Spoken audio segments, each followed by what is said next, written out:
নমস্কার। এটি একটি দেখতে পাচ্ছেন ২০ টাকার নোট। কিন্তু এই ২০ টাকা নোট কাউকে দিয়ে যদি আপনি ২৫ টাকা চান, কেউ কিন্তু দেবে না। কিন্তু এমন কিছু ২০ টাকার নোট আছে যা আপনাকে কয়েক লক্ষ টাকা পর্যন্ত দিতে পারে। আর সেই নোট হয়তো আমাদের হাতে অনেকবার আসে, কিন্তু সেটা না জানার জন্য আমরা সেই ২০ টাকাই তার মূল্য পাই। আর সে সেই নোটটি সে নিয়ে গিয়ে কয়েক লক্ষ টাকায়ও বিক্রি করে।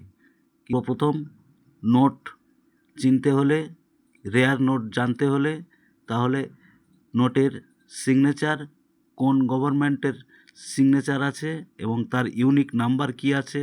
যেমন ধরুন, কোনো নোটের শেষের ৩টি অক্ষর ৭৮৬, সেগুলি খুব মূল্যবান হয়ে থাকে। এবং কোন সাল, এগুলো বিষয়ে জানতে, রেয়ার নোট এবং কয়েন জানতে আমাদের চ্যানেলটাকে সাবস্ক্রাইব করে রাখুন। আমরা সেখানে লং ভিডিও দিয়ে সম্পূর্ণ আলোচনা করব।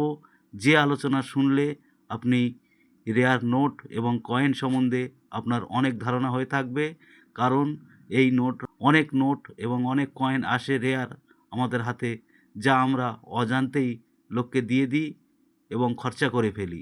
রেয়ার নোট এবং কয়েনের ভিডিওটা দেখলে আমরা সবাই ভালোভাবেই বুঝতে পারবো, জানতে পারবো যে কোনটি রেয়ার আর কোনটি কমন।